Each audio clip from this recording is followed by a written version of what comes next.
Hello student, today we will start our first chapter, chapter number 1, the living world.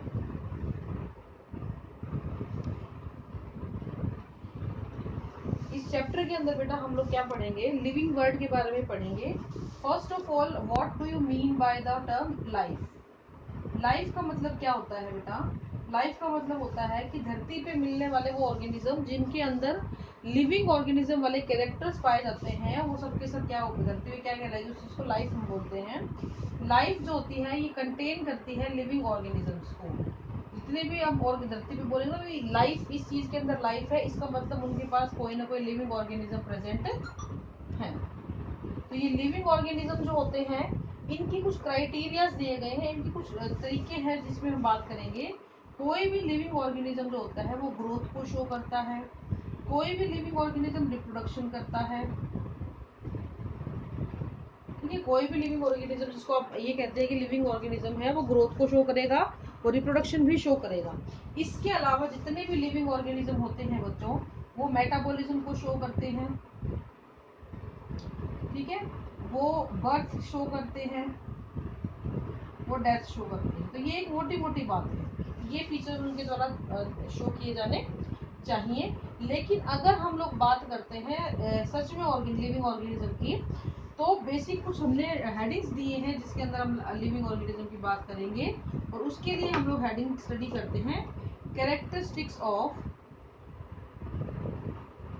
Living organism. किस चीज को आप living organism मानते हो, किन कैरेक्टर्स को आप ये मानते हो जी ये कैरेक्टर लिविंग ऑर्गेनिज्म के हैं।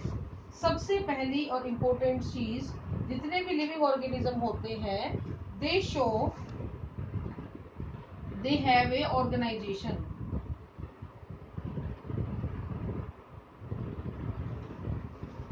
They show metabolism, they show growth and development,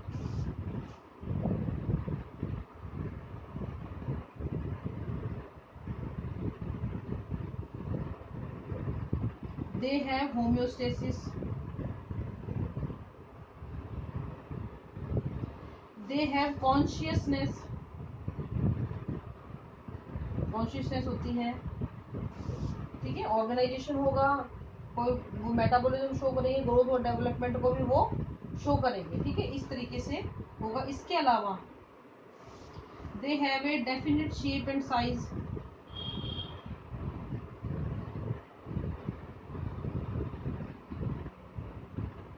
उनकी एक डेफिनेट शेप और साइज होगी। इसके अलावा वो अडेप्टेशन शो करेंगे,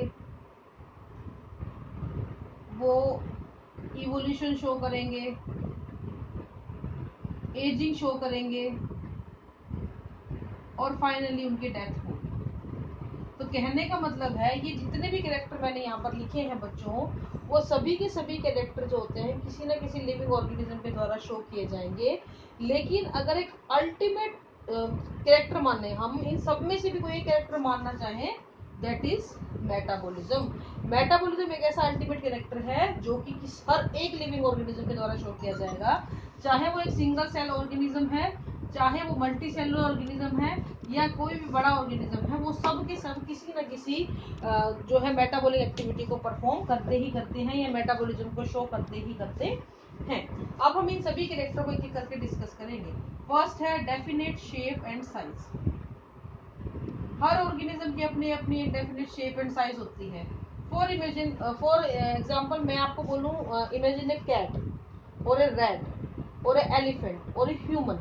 तो जैसे जैसे मैं बोलती जा रही हूँ, वैसे वैसे आपको इन सभी की इमेजेस अपने माइंड में बनती चली जा रही हैं। तो यही एक चीज है, क्योंकि हर एक ऑर्गेनिज्म की एक डेफिनेट शेप होती है और एक पर्टिकुलर रेंज तक उनकी एक साइज भी होती है। अब आपने कोई हाथी जितना बड़ा डॉग अगर देखा हो तो ऐसा पॉसिबल नहीं है, या हाथी वेल जितना बड़ा एलिफेंट देखा हो ऐसा पॉसिबल नहीं है, या हाथी जितना बड़ा इंसान देखा हो ऐसा पॉसिबल नहीं है। तो हर एक ऑर्गेनिज्म की, एक्सेप्शन को अगर हम छोड़ दें कुछ एक, तो हर एक ऑर्गेनिज्म की एक डेफिनेट शेप होती है और एक डेफिनेट साइज होता है। यानी कि हर ऑर्गेनिज्म एक शेप और साइज की एक रेंज के अंदर अपने आप को दिखाता है।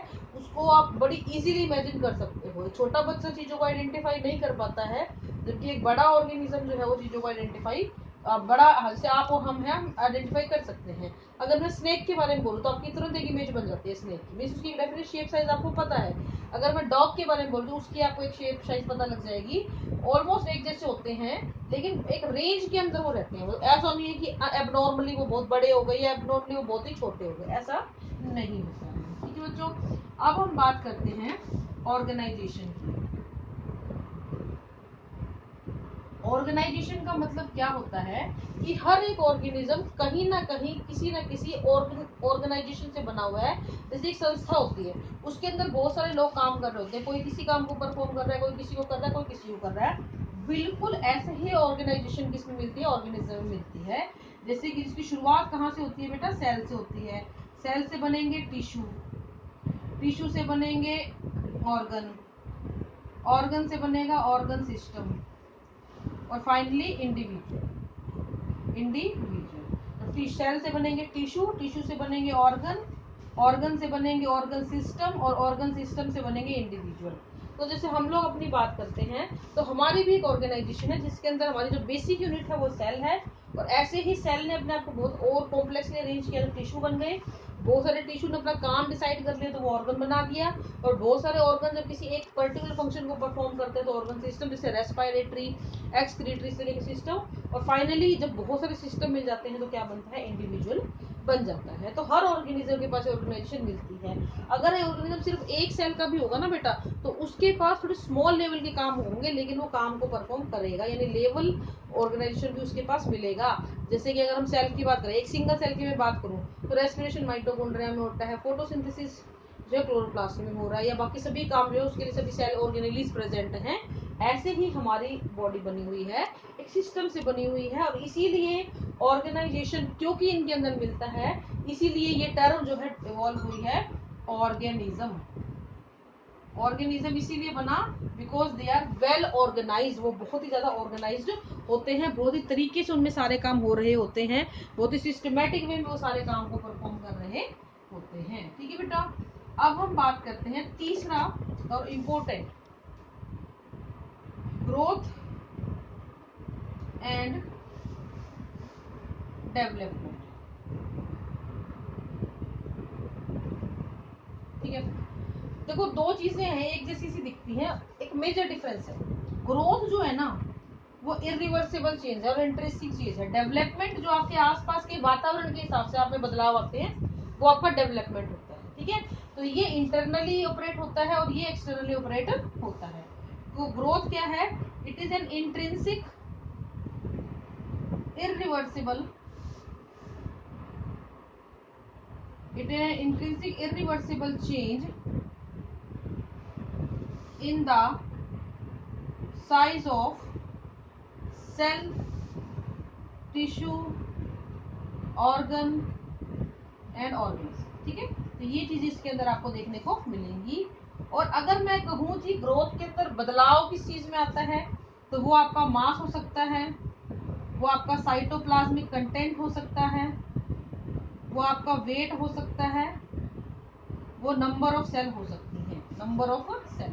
इनमें से कोई भी चीज जो है वो आपकी हो सकती है। और जब ये सारी चीजें डेटा बढ़ेंगी, इंक्रीज होंगी, तो समझ जाना ग्रोथ हो रही है। जबकि डेवलपमेंट क्या है कि ऑर्गेनिज्म की ग्रोथ तो हो ही रही है, लेकिन आसपास के होने वाले बदलावों के वजह से वो अपने आप में क्या बदलाव ला रहे हैं, दैट इज डेवलपमेंट। ठीक है, तो फर्क है दोनों में। ग्रोथ इंट्रिंसिक है, मास न बढ़ेगा, नंबर ऑफ सेल बढ़ जाएंगे, उसका साइटोप्लाज्म बढ़ जाए, एपोप्लास्ट बढ़ जाए, ये चीजें बदल जाती है। लेकिन डेवलपमेंट के अंदर क्या होगा बच्चा, कि आसपास की सराउंडिंग के हिसाब से हम अपने आप को चेंज कर लेते हैं। This is called growth and development. Growth को थोड़ा सा और हम आगे लेके जाएंगे। अब आप एक चीज इमेजिन करो, जैसे आपने अपने घरों के आसपास कभी भी एक कूड़े का ढेर देखा होगा। अब हर रोज उसके ऊपर कूड़ा डल रहा है, हर रोज उसके ऊपर कूड़ा डल रहा है, तो वो ढेरी बड़ी होती चली जा रही है, ग्रोथ तो वो भी हो रही है। या कोई क्रिस्टल आपने बनता हुआ देखा होगा, उसको भी ग्रोथ हम बोल देते हैं। लेकिन एक ऐसी ग्रोथ जो हमारे अंदर हो रही है वो अपने आप से हो रही है। ठीक है, तो इसीलिए हमने ग्रोथ को दो हिस्सों में बांट दिया है, मतलब ग्रोथ हमने दो प्रकार की बता दी है। एक ऐसी ग्रोथ जो विद इन द बॉडी होती है, ठीक है, उसको हम क्या बोलते हैं, इंट्रोसेप्शन इसका मतलब क्या होता है कि ऑर्गेनिज्म के अंदर से ग्रोथ हो रही है, और एक होती है एक्सट्रिंसिक ग्रोथ, और ये होती है बेटा इंट्रिंसिक ग्रोथ।